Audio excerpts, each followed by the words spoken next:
Hi guys, Onam exam time table വന്നു. August 18 തുടങ്ങി August 27 തീരുന്ന രീതിയിലാണ് ടൈം ടേബിൾ വന്നിട്ടുള്ളത്. ഏതെല്ലാം ചാപ്റ്റേഴ്സ് ആണ് നിങ്ങൾക്ക് ഈ വരുന്ന ഓണ പരീക്ഷയ്ക്ക് ഒഫീഷ്യലി പഠിക്കാനുള്ളതാണ് ഈ വീഡിയോയിലുള്ളത്. മുഴുവൻ സബ്ജക്ട്സ് നമ്മൾ ക്ലിയർ ചെയ്യുന്നുണ്ട്. ആദ്യം തന്നെ നമ്മൾക്ക് ഒരു ഓണം സ്പെഷ്യൽ കമ്മ്യൂണിറ്റി എല്ലാവർക്കും ഫ്രീ ആയിട്ട് നമ്മൾ സ്റ്റാർട്ട് ചെയ്തിട്ടുണ്ട്. ഈ കമ്മ്യൂണിറ്റിയിൽ നിങ്ങൾക്ക് നോട്ട്സ് ആയാലും മൈക്രോബിറ്റ്സ് ആയാലും PYQ ആയാലും ഈവൻ മോഡൽ ക്വസ്റ്റ്യൻ പേപ്പർ പോലും അവൈലബിൾ ആയിരിക്കും. ഷോർട്ട് സമ്മറീസ് ഒക്കെ നമ്മൾ ഓൾറെഡി എന്ത് ചെയ്തിട്ടുണ്ട്, പോസ്റ്റ് ചെയ്തിട്ടുണ്ട്. സോ വേഗം ജോയിൻ ചെയ്തോളൂ, ഇല്ലെങ്കിൽ നിങ്ങൾക്ക് മിസ്സാവും. സോ സ്റ്റാർട്ട് ചെയ്യാം. നമുക്ക് ലാംഗ്വേജിൽ നിന്ന് സ്റ്റാർട്ട് ചെയ്യാം. ഇംഗ്ലീഷിൽ നിങ്ങൾക്ക് വരുന്നത് ടോട്ടൽ സെക്കൻഡ് യൂണിറ്റിലെ ദ ഹവർ ഓഫ് ട്രൂത്ത് വരെയാണ് നമുക്ക് ഒഫീഷ്യലി നിങ്ങൾക്ക് ടോപ്പിക് വൈസ് പഠിക്കാനുള്ളത് കേട്ടോ. ഇംഗ്ലീഷിന്റെ കേസിൽ നിങ്ങൾക്ക് വേണമെങ്കിൽ സ്ക്രീൻഷോട്ട് എടുക്കാം.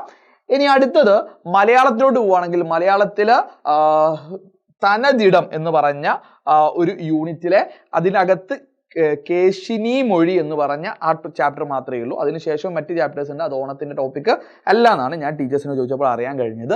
ഇനി അറബിക്കിന്റെ കേസിൽ ഞാൻ വായിക്കുന്നില്ല. ഞാൻ വായിച്ചാൽ മിക്കവാറും തെറ്റാൻ ചാൻസ് ഉണ്ട്. നിങ്ങൾക്ക് കണ്ടാൽ, അറബി സ്റ്റുഡൻസ് കണ്ടാൽ നിങ്ങൾക്ക് മനസ്സിലാവും. നിങ്ങൾ സ്ക്രീൻഷോട്ട് എടുക്കുക. ഈ ചാപ്റ്റേഴ്സ് ആണ് നിങ്ങൾക്ക് ഫസ്റ്റ് ടേമിന് ഒഫീഷ്യലി എക്സാമിനുള്ളത്. ഇനി ഹിന്ദിയുടെ കേസിലാണെങ്കിൽ അതും ഞാൻ വായിക്കാൻ നിൽക്കുന്നില്ല. ഹിന്ദിയിൽ നിങ്ങൾക്ക് 3 യൂണിറ്റിലുണ്ട്. അതിൽ 2 ചാപ്റ്റേഴ്സിൽ എന്താണ് ദോസ്തി എന്ന് പറഞ്ഞ ചാപ്റ്റർ വരെയാണുള്ളത് കേട്ടോ. ഓക്കെ, ഇനി അടുത്തത് സാൻസ്ക്രിറ്റ് ആണെങ്കിൽ എനിക്ക് വായിക്കാൻ അറിയില്ല. നിങ്ങൾക്ക് സ്ക്രീൻഷോട്ട് എടുക്കാം. ഇതിലുണ്ട് 2 യൂണിറ്റ് ആയിരിക്കണം, 3 യൂണിറ്റ് ഉണ്ട് എന്നാണ് ഞാൻ മനസ്സിലാക്കുന്നത്. ഇനി ഉറുദുവിന്റെ കേസിലാണെങ്കിൽ 5 ചാപ്റ്റേഴ്സ് ഉണ്ടെന്നായിരിക്കണം. എനിക്ക് വായിക്കാൻ അറിയില്ല. നിങ്ങൾക്ക് സ്ക്രീൻഷോട്ട് എടുക്കാം.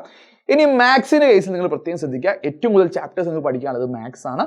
മാത്സിന്റെ കേസിൽ നിങ്ങൾക്ക് 5 ചാപ്റ്റർ തികച്ച് പഠിക്കാണ്ട് കണ്ടിന്യൂറ്റി ആൻഡ് ഡിഫറൻഷ്യബിലിറ്റി അടക്കം വരുന്നുണ്ട് കേട്ടോ. ഓക്കെ, മറന്നു പോരുത്. ഇനി നമ്മുടെ +2യുടെ ഓണം എക്സാം സ്പെഷ്യൽ ബാച്ചിൽ ഇനിയും നിങ്ങൾക്ക് ജോയിൻ ചെയ്യാൻ അവസരമുണ്ട്. 999 മാത്രമേ ഫീസ് ഉള്ളൂ. താഴെ ലിങ്ക് ഉണ്ട്, നിങ്ങൾക്ക് വേണേൽ ജോയിൻ ചെയ്യാം കേട്ടോ. നിങ്ങൾക്ക് പഠിക്കാനുള്ള ഏറ്റവും നല്ലൊരു അവസരമായിട്ട് തന്നെ ഇത് ഉപയോഗപ്പെടുത്താം. നിങ്ങൾക്ക് കോൺഫിഡൻസിൽ ജോയിൻ ചെയ്യാം. അത് ഞങ്ങൾ ഗ്യാരണ്ടി തരുന്നുണ്ട്.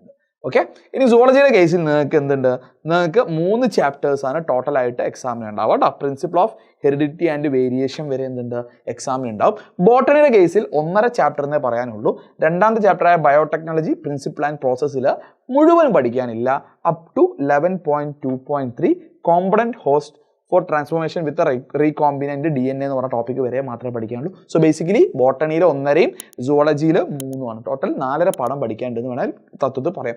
ഫിസിക്സിന്റെ കേസിലാണെങ്കിൽ 4 ചാപ്റ്റേഴ്സ് ആണ് ഒഫീഷ്യലി എക്സാമിനുള്ളത്. മൂവിംഗ് ചാർജ് ആൻഡ് മാഗ്നറ്റിസം വരെയാണ് എക്സാമിനുള്ളത് കേട്ടോ. ഓക്കെ, ഇനി അടുത്തത് കെമിസ്ട്രിയുടെ കേസിലാണെങ്കിൽ അവിടെ നിങ്ങൾക്ക് 4 ചാപ്റ്റർ ആണത്. The D and F block elements വരെയാണ് നിങ്ങൾക്ക് എക്സാം ടോപ്പിക്സിനുള്ളത് കേട്ടോ. അപ്പോൾ ഐഡിയ കിട്ടിയെന്ന് വിചാരിക്കുന്നു. ഇപ്പോൾ തന്നെ നിങ്ങൾ ജോയിൻ ചെയ്യുക. നമ്മുടെ കമ്മ്യൂണിറ്റിയുടെ ലിങ്ക് ഞാൻ ചെയ്തിട്ടുണ്ട്, താഴെ പിന്നെ ചെയ്തിട്ടുണ്ട്. വേഗം ഫ്രണ്ട്സിന് ഈ വീഡിയോ ഷെയർ ചെയ്ത് കൊടുത്തോളൂ. പഠിക്കാൻ തുടങ്ങിക്കോളൂ കേട്ടോ.